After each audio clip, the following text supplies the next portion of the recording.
Hi guys, welcome to class rural comedies, facts, and trivia. Thank you for being here. Today's video is on the Andy Griffith Show. And 5 things that you didn't know about the Andy Griffith Show. Or you might not have known, or maybe you know and you don't know some of them. Or anyway, let's get into it. The show was created because Griffith was failing on Broadway. After beginning his career as a comedy monologist, Griffith transitioned to Broadway, where he received a Tony nomination for then began working in Hollywood, starring in 2 successful films in the late 50s, Face in the Crowd and No Time for Sergeants. But as the decade wound down, Griffith felt his career was winding down too, which is how the seed for the Andy Griffith Show was planted. She told Larry King in 2003, I was in a musical called Destry. It was not doing much business. As a matter of fact, we were on what you call twofers. That's 2 tickets for 1. And I went to Dave Losvogel. He was president of Louis Mars. And I said, Mr. Losvogel, I've struck out in movies and theaters. I don't want to go back into nightclubs. Maybe I better try television. Well, he sent Sheldon Leonard to see me. And the upshot of it was we shot our pilot on the Danny Thomas Show, and it sold. The Fishing Hole was actually in the middle of L.A.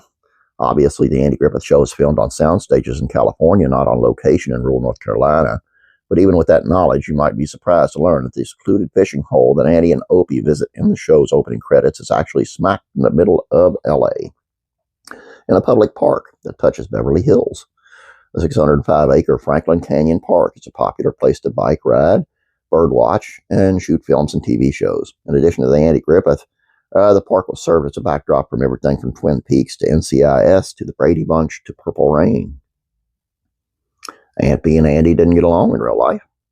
Frances Bavier, who spent a decade playing Andy's spinster Aunt B on both the Andy Griffith Show and Mayberry RFD, won an Emmy for her work on the show. Didn't mean she was easy to work with. Broadway-trained Bavier, who also appeared in The Day the Earth Stood Still, had mixed feelings about her most famous character, remarking, I'd played Aunt B for 10 years, and it's very, very difficult for an actress or an actor to create a role and be so identified that you as a person no longer exist. And all the recognition you get is for the part that you created on screen. Theme song had lyrics. Though the version we're all familiar with is insanely catchy whistled instrumental, there's also an official version of the Andy Griffith Show theme song with lyrics. Actor Everett Sloan, who made a guest appearance on the show in 1961, decided the theme needed some words and wrote them himself. Rechristened the fishing hole, actually the fish-in hole, with words sung by Griffith himself. There was actually a second Andy Griffith Show. Griffith famously left his own series in '68 when it was the #1 TV show in America. He was afraid of being typecast as Andy Taylor-esque Southern characters for the rest of his life. So he returned to TV in 1970. It was as the star of Headmaster, a drama about the headmaster at a posh California prep school. But Headmaster was hardly the ratings monster that Andy Griffith Show had been, and after CBS aired the 14 episodes they had already shot, the series was pulled and replaced with The New Andy Griffith Show. In this series, Griffith played a character named Andy Sawyer, who moves back to North Carolina hometown. No, not Mayberry, but Greenwood, North Carolina, where he was not the sheriff, but a temporary mayor. The New Andy Griffith Show is not exactly like the old Andy Show.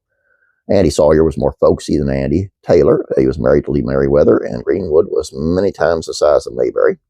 However, it did bear a number of similarities, not the least of which were that George Lindsay and Paul Hartman explicitly reprised their roles of the old characters on the new show. Don Knotts appeared as a nameless character who bore many, many similarities to Barney Fife.